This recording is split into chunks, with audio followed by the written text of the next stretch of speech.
Hi everyone, welcome back to my channel. My name is Abby and today I'll be showing you the favourite plants that I had in January.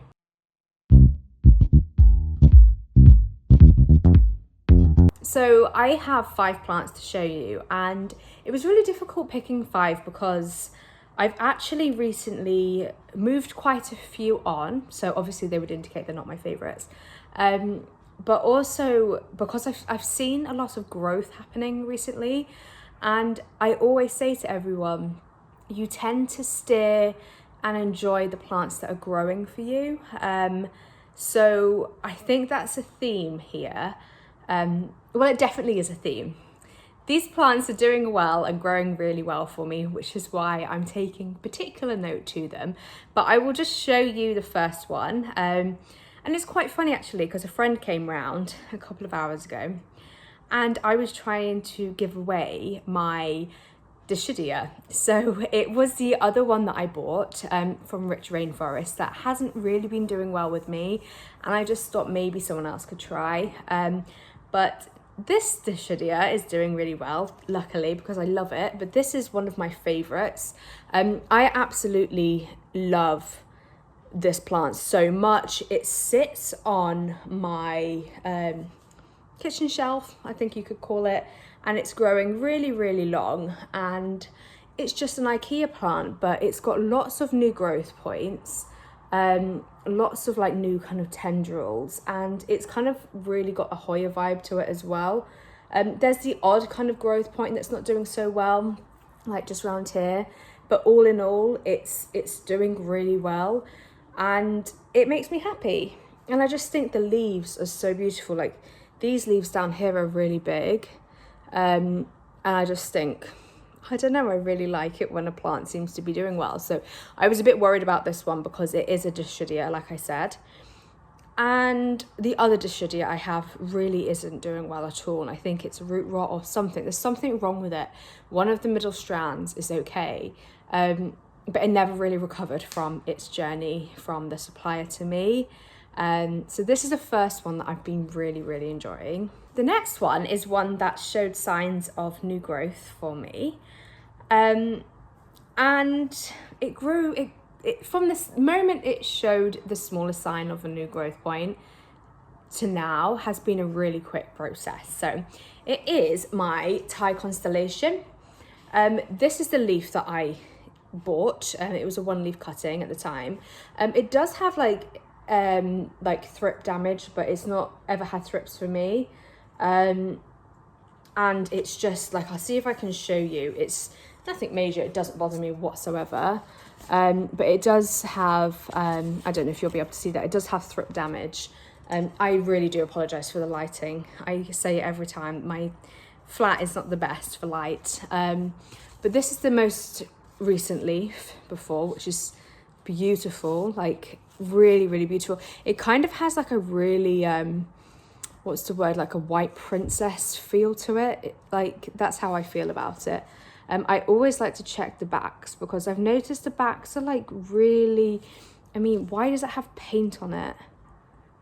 How did I manage to paint it? Oops. But this leaf here is the new leaf, and although it's like quite subtle in variegation, if I sit here, maybe it's less of a back light, but it isn't fenestrated like the one before, and it isn't sectoral like the one before, but there's something so classic and so just timeless about this. It's just really subtle variegation, and I really like it. This has been fully out now for maybe a day. So like I said, it showed signs of new growth and it literally grew in really quickly. And this is one that it didn't have like root rot when it was sent to me, obviously, but being in the post, I just think it just struggled. And then I had to take it back and back at the stem.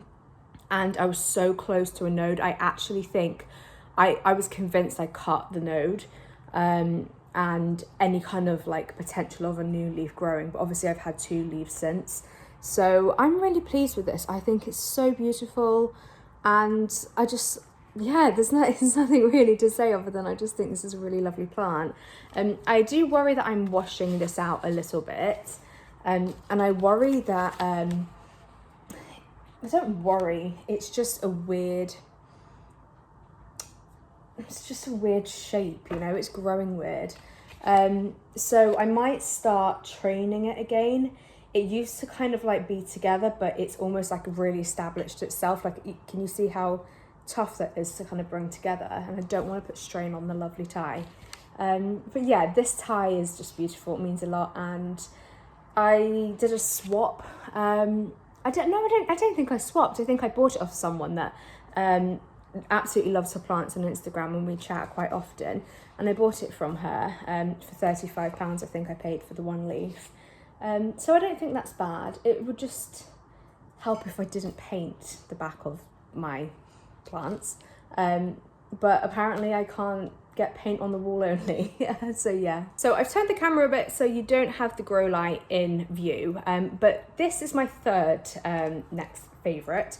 If you've seen one of my most recent videos, I would have shown you this in a haul. I just really, really love it. I think it's so beautiful. There's nothing really to say other than I just really love this Philodendron melaleuchrysum. Some of the leaves are really pretty and very velvety and healthy. And then every time I show everyone a plant, I find a problem. I mean, I inspect my plants off camera, trust me, but why is it always when I'm sat? Well, that doesn't matter, but there's something going on with this plant. I mean, it's a favourite because it's been a plant I've wanted for a while. But there are parts of it, like I understand that this is cosmetic. So sometimes the way they grow in, this is an example. This is grown in like this. It was kind of damaged when it was at the garden centre. It was kind of damaged. It never unfurled. It hates itself. It's never going to come out. So I need to snip this off, which is fine. I've got a new growth point here, which is exciting. And I've got a new growth point here. All well and good. But there are like bits where the leaves are taking a decline. So can you see here? The light being behind is really helpful at this point. You can see it is taking a decline. It doesn't, I mean, I've just seen a little something on it, but it's been treated so many times. Like I don't understand, I cannot fathom how, if there are bugs still on this, how they are still alive. But yeah, there are kind of like rusty spots, and I know rust is actually a disease a plant can get, but tell me if you think, I'm going to put pictures in because you can't really see, but these leaves are quite rusty looking. So I'm not sure if it's something more sinister. Rust is obviously sinister, but I could also just be super paranoid. But yeah, there are some points that do look like they are looking a bit sad, but all in all, I think this plant is really lovely. I got it for a really good price. And even if that means kind of like rehabbing it, I'm here for the journey because it's so beautiful. And yeah, I never thought I'd really have one of these because I couldn't really justify the price. So we're working with what we've got, and it is what it is. Plants aren't perfect, and I quite like that about it because it is a bit funky, you know. It is starting to grow a bit weird. But once I have this in our new house, I'm going to repot because I do think it might need a repot because it seems a little bit snug in there, you could say. It's 3 growth points in one, and the pot size isn't absolutely massive and it's not absolutely small, but I do think it will benefit in that. So this is the third plant I'm really enjoying at the moment. And I don't feel stress from it declining because there's a lot of it. You know, if it was a one leaf cutting and you could see that it was looking a little bit questionable, then you'd have a bit more pressure on you to keep it alive and happy. whereas I don't think I have that feeling quite so bad when it's quite a large plant. Although I wouldn't like to lose any leaves because it is stunning. So this next plant is one I've had for a little while now. I'm gonna say since summer last year. It could be longer. I remember it actually could be much longer or less. I don't know actually. I feel like I got this in winter because I remember him being like, you have to have a heat pack, and I was like, that's fine. And then it arrived with 2 more Hoyas, and they were all like, the roots were just shoddy, like they were bad. And he said it was because of shipping. So I don't actually remember how long I've had this for. But it's this Hoya Morilli Eye. It sits under my grow shelf. It sits on the top shelf. It's so pretty. It honestly is like, it's probably one of the fastest growing plants I've got, which is crazy because Hoyas are kind of known for not being that quick at growing, if I'm correct. Tell me if I'm wrong. But these 2 leaves have come out in the last week. And then obviously I've got another new leaf like here, that tiny little leaf. And I just love the size of this plant. I love that it's like a little bit wonky, like it's kind of like growing this way to the grow light. So I do turn it. There's also, I've just seen, there's also a new leaf down here. If you can just see, it's just a tiny little one, which is exciting. So it's actually got 2 growth points. So these are from a different growth point to this main stem, which is really exciting. It just means bushier plant. But I really like it. I like the ability it's got to sun stress really easy. I like the size of the leaves, and I just think it's a really beautiful plant. It can be quite underwhelming if you don't sun stress it. So it can just appear to be a typical green Hoya, and I think they're stunning. I still love those, but I can see how it can be a little underwhelming if it hasn't sun stressed itself. I think I could potentially be bleaching these too much because obviously it's growing closer to the light, so I will watch that. But yeah, that is beautiful. I think I've just snapped off the new growth point because I was like, what's that white sap? What have I done? And now the new growth point isn't there. So bye leaf. There's one right next to it. I don't know if you can see, it's so tiny. It's literally next to it. But this one that was there is now not there. So that sucks. But yeah, it's like I said, it's such a fast grower. And I'm in no rush for this to be massive. I think some people have those in my opinion, I sometimes look at some plants thinking, I love it, I wouldn't want a small version of it, I would only want a massive version of it. Like, I suppose Monstera, I wouldn't want a juvenile Monstera deliciosa. I've had them, I've been really impatient, I've been like, grow. Whereas that is definitely a plant I would rather put more money into buying a large form, or even just a larger size, not necessarily large form.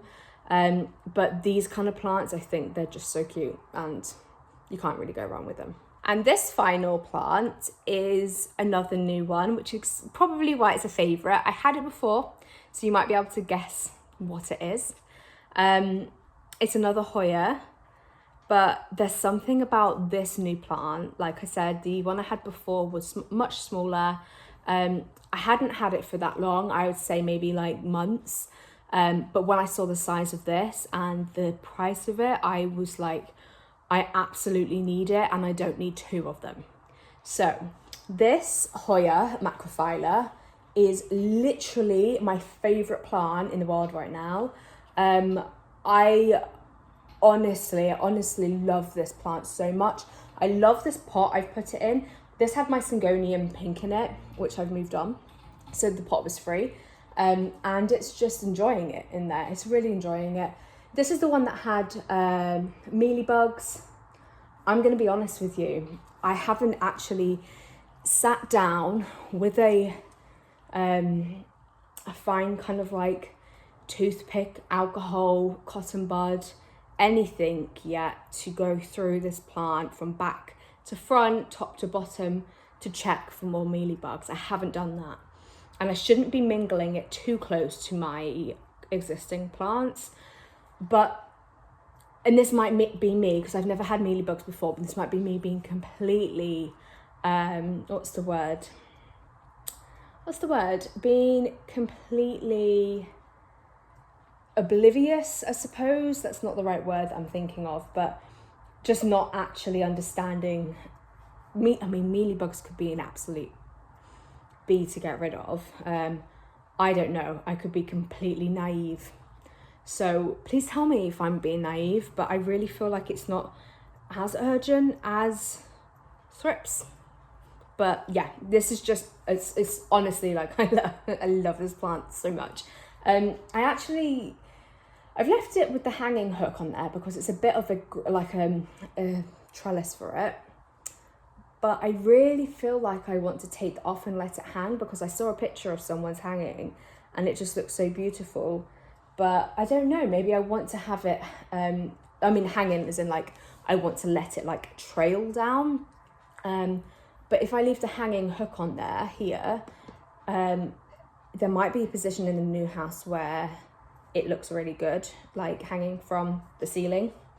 So I might leave it, because then I might put it in my bathroom, because our bathroom is it's not amazing, but it's got one of those like old school rails like around. I don't know if they're even old school. I've just never had a shower with a rail on like this before. It's got like a shower rail around it, and it kind of, it's like a square, so it goes from the wall, bends around, and goes back to the wall. That's probably really normal. Basically, it's got loads of places I can hang plants. That's what I'm trying to say. So yeah, I could put it in there, and that's where I'm thinking once it gets a little bit warmer. So I don't really know what else to say about this plant, so I'm blabbering on about it. I honestly really love it. But yeah, I wonder how they would fare if it was just trailing. I'm a bit nervous about doing that, because if you can see, the leaves are absolutely massive. Like, the leaves are huge, and I think a contributing factor is the fact that it's like climbing. I mean, they're absolutely massive leaves. Like, that's really sticky. But yeah, they're absolutely huge, and I kind of don't want to take it off, or don't want to stop letting it do what it's doing. So look at this leaf. Look how big this is. Can I bring it around? Can you see? I don't think it really does it justice. It's the size of my hand. And my other one was not like that whatsoever. My Macrophylla pot of gold actually isn't like that at all. It's a lot smaller. So I'm so in love with this plant. I don't ever want to get rid of it. I should probably now spend some time looking at it, checking for mealybugs or anything, because I really wouldn't want this to decline. But yeah, it seems really happy. So it's happy, I'm happy. But yeah, what do you think? Would you let this trail down, or would you let it continue to climb? It's got a lot of its own kind of wild tendrils, so I'm not sure if hanging down as in trailing would be the best thing for it. So that's it for my favourites for January. I know we're in February. I'm really behind with kind of like getting these filmed and uploaded. But I really hope you enjoyed that. Sometimes I just like to, just like anything in life, I like to review plants that I'm enjoying. Just like I would like to review activities and just focus on what brings you joy. Which is again why I kind of moved and culled a lot of my plants that were causing me stress. ones I accepted that I just wasn't good at looking after. Apparently I have bad lighting and bad memory on my phone, so apologies for that, but I really hope you enjoyed watching this. If you did, give it a thumbs up and don't forget to subscribe, and let me know what your favourite plant in January was, or February, because we're in February now, and let me know down below. Mine forever change, and I think that's natural, and I think it's normal, and I think it's healthy as well, so always kind of enjoy something different every month. That's why I really enjoy talking about these plants and creating these kind of favorite videos. But let me know what yours is down below, and I will speak to you guys there. Bye.